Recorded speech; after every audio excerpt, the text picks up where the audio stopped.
This week, we're concluding our reading of Regeneration. I've put the last half of the book in the context of Trudy Tate's essay, Tanks and the Manufacturing of Consent, because Barker is very interested in how societies maintained consent for the war effort after 1916, when most scholars agree the horrors of the Somme utterly changed how both soldiers and civilians thought about the war. For instance, by 1917, many people on both sides no longer thought the war was winnable, but they did think that their nations and they personally had invested so much in the fight already that it was impossible to give up. Tate sheds light on events before the tanks were first deployed in the Battle of the Somme to show how the British government worked to encourage support for the war effort. In many ways, the strategies Tate describes in her essay are typical of what governments do during wartime to encourage certain kinds of patriotism that translate into support for the war. Let's start with money. Wars are expensive. Governments who fight them generally have to borrow from their citizens in order to afford the costs. Take a minute to Google war bond posters and see what images come up. These are posters produced by various governments in various wars to encourage citizens to finance the war through the purchase of bonds. These posters are meant to be emotionally manipulative. I gave a man. Will you give at least 10% of your pay to war bonds? Is he your child? You don't want this. Child is wearing a Nazi cap. Buy war bonds before it is too late.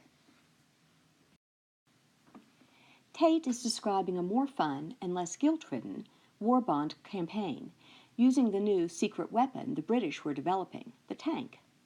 Strategically, the tank was necessary for the Great War. Trench warfare meant that the great challenge of the war was achieving mobility, and a functional tank would provide a way to get soldiers out of the trenches and on the attack. Tanks replaced horses as the cavalry for the army, the units that punched through enemy lines and opened ways for the infantry to advance. In fact, tanks were so desirable as weapons by 1916 that they were deployed before their designs were fully tested, leading to the debacle Tate describes on the first day of the Somme battle. But Tate is also interested in their psychological meaning for civilians, the hope they created that they would lead to a breakthrough on the bloody Western Front. Of course, that hope gets mixed up with other kinds of pleasures, and so we see scenes like the gleeful challenges to save money through the tank bank, and so on. Barker shares Tate's interest in the civilian population during the war. Part of the reason for this has to do with the life experience that led her to begin working on regeneration. Her grandfather continued to be haunted by the war to the end of his life, though he never talked about it.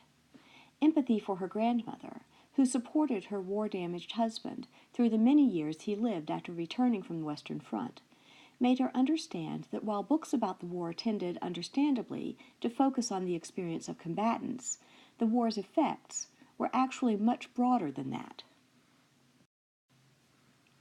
That is why, for instance, Sarah is such an important character in Regeneration. And that's also why a scene, like the scene when Sarah accidentally walks into the conservatory filled with grievously injured men, is so emblematic of how Barker's text differs from those written contemporaneously.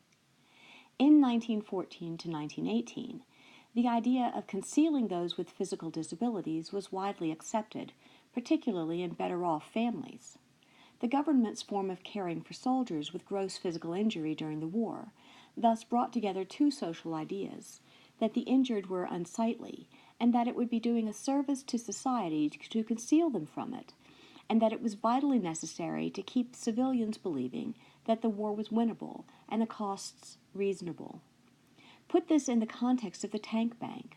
Who would put their money in if the slogan read, "Good money after bad"? We can see the conservatory full of maimed soldiers as an act of deception that is predicated on a social stigma against the physically disabled, and Sarah, who is more our contemporary than Sassoon's or Rivers's, sees it the same way. Now connect what Rivers thinks when he visits Burns and has to rescue him from the Martello Tower the night of the big storm. Nothing is worth this. Nothing, nothing, nothing, he thinks to himself. Again, Rivers ought to know pretty well the true cost of the war.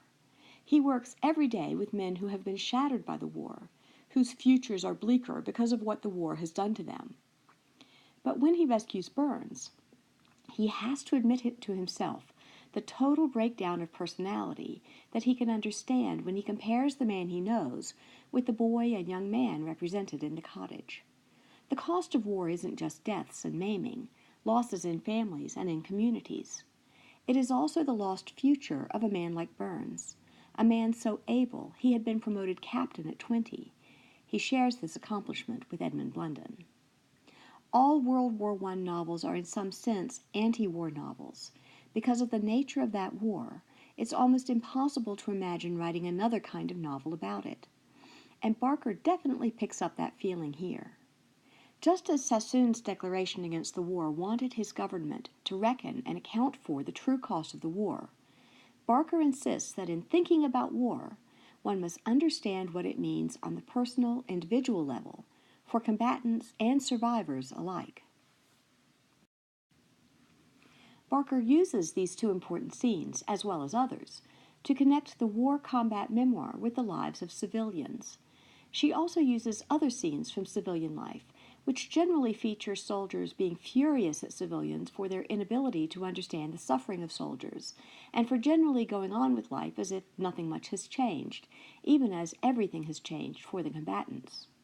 One of these scenes is when Sarah and Billy go to the beach, and he becomes filled with anger against the day trippers heading out to enjoy the sand and sun. Another, much later in the book, is when Sassoon visits the club and becomes furious with the old man sitting there discussing the war, a scene he discusses with Rivers in one of his therapy sessions.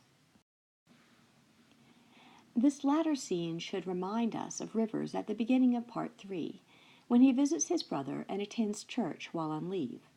You probably recall his looking at the stained glass portrayal of Abraham and Isaac, and his thoughts about how the covenant between the old man and the young had been broken by the war. Barker uses a poem by Owen as the background of this scene. The Parable of the Old Man and the Young is a poem that was not published in Owen's lifetime. He really only had a couple of poems published before he died, though he was preparing a book for publication when he was killed in action 1 week before the armistice. Here is the poem. So Abram rose, and clave the wood, and went, and took the fire with him, and a knife. And as they sojourned both of them together, Isaac the firstborn spake, and said, My father, behold the preparations, fire and iron, but where the lamb for this burnt offering?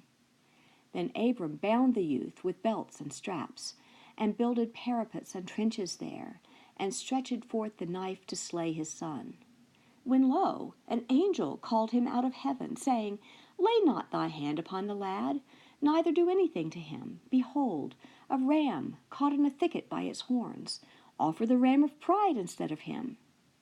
But the old man would not so, but slew his son, and half the seed of Europe, one by one.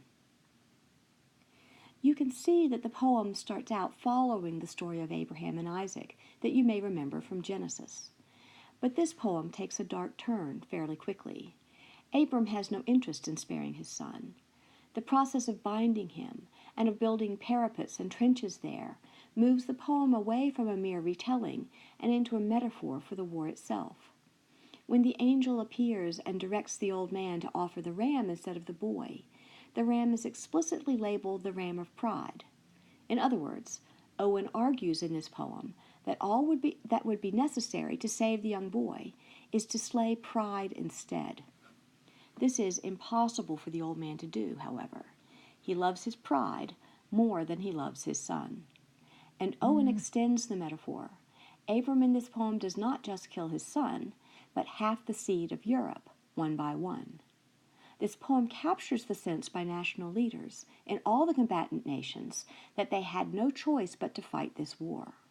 It also captures the sense of soldiers that once in it, they were so bogged down by pride that they were unable to look at the situation rationally, and so kept fighting despite the unlikeliness that the war effort could be salvaged.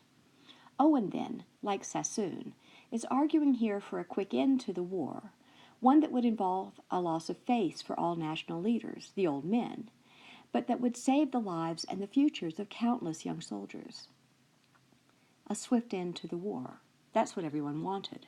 It's what the national leaders knew was unlikely to happen in 1916 and 1917. It's what the tank promised, though it took a few years to live up to that promise. And the failure of the combatant nations to negotiate a peace early on in the war, when it was apparently a stalemate, is the cause of the suffering that Barker was still inscribing in her text, written 80 years after the Great War.